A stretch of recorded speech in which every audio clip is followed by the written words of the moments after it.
Staff shortages are real and they are here to stay. So let's talk about how can we build some consistency when the staff is inconsistent due to shortages. Welcome to this episode of the Special Education Inner Circle podcast. I'm your host, Catherine Witcher, and I've been in the field professionally for 25 years. I've seen a lot of ups and downs.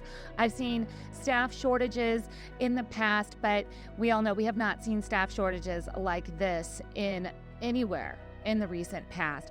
So you know what? It's not going to get better anytime soon. So we need to talk about strategies that we can use right now to make sure that we are still providing an appropriate education for all students, making sure that we're meeting their unique needs, that we're preparing them for the future, even though we have this struggle to provide consistent staff support. So yesterday I was teaching virtually. I was doing an IEP workshop for a group of parents and teachers in Illinois. I'm actually currently sitting in Orlando, getting ready to visit with my adult daughters. We've got some birthdays and some different things that are happening. So I am on the road and I, zoomed in and I'm teaching this IEP workshop, and we get to the Q&A section and a parent comes up to the screen and she says, "I worked with you 10 years ago during an IEP boot camp." And I was like, wow. And she goes, "And I've been using the strategies ever since. They consistently work." So I do want to share that with you. The strategies that I'm giving you, these are not just things that are pie in the sky. This sounds great, or,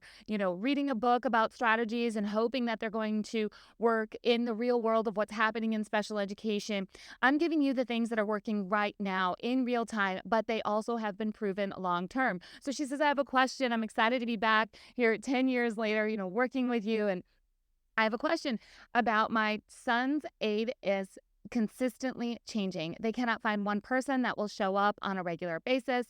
So they are trying to cross-train people. My son is lost in, how he's supposed to navigate his day, how he's supposed to access his curriculum, how he's supposed to do all of these things." And she says, "What am I supposed to do?" So I gave her two quick strategies that I'm going to share with you today. Number one, we need to make sure that her son has goals about self-advocacy.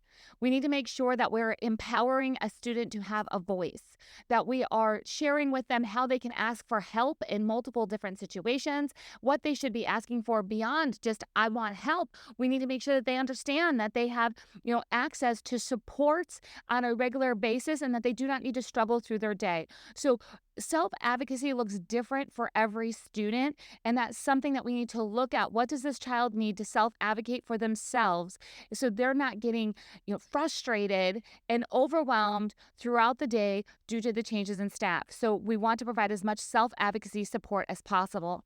The second thing that we need to do is have consistent tools. If we can't have a consistent person, we need to have consistent tools. So picture a binder. This can be very simple, okay? A binder. So this bright green binder, and it's going to have all the things that a child needs to have successful supports in different environments. This includes, how does a staff member build a relationship with a child? What are some of their favorite things? What are some of the connection points? Are there certain fidgets? Are there certain books? Are there certain interests that the child has that a new staff member or somebody who's not as familiar as working with a student, how are they going to make these connection points? We start with that. So how do we support the child by making connection points no matter who the staff is? So that's going to be in this bright green binder. Then we're also going to have additional tools. So visual schedules. Now remember, when we are cross-training people or when we're setting somebody up for success and we're going to have multiple people working, we need to treat this as this is something brand new. We never assume that an adult knows what a visual schedule is. We never assume that they know how to fill out, a form that might need to be filled out at the end of every class period to make sure the child has their work that they need to move on to the next class period, or that they have all of their supports that are listed within a behavior intervention plan. We don't make any assumptions. We write this as a complete stranger is reading it, because quite often that's what's happening. So we write this manual and we have this green book. We don't hide this green book from the child. This is part of the self-advocacy. This binder, this manual of this is what I need for success in my day needs to be with that child. That does not mean the child has to be responsible for it, but they need to know, like, this exists. So this way they know when this person Even if it's a new person, if they have the green binder and they're going through the green binder, they're going to be able to figure it out. It builds a trust factor that we have this tool that's going to be able to go between multiple people. And we know that when this green binder is present, this child is going to feel confident that this adult is there to help them and has the tools that they need to do so. So building self-advocacy for the child, working directly with the child, and then building the tools that can be implemented by several different adults.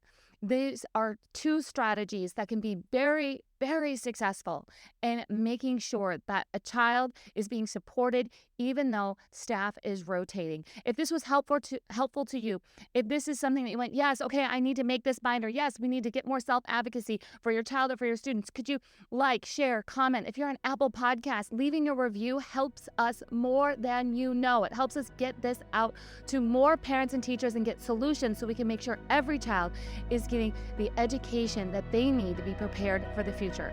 I'll see you guys next time.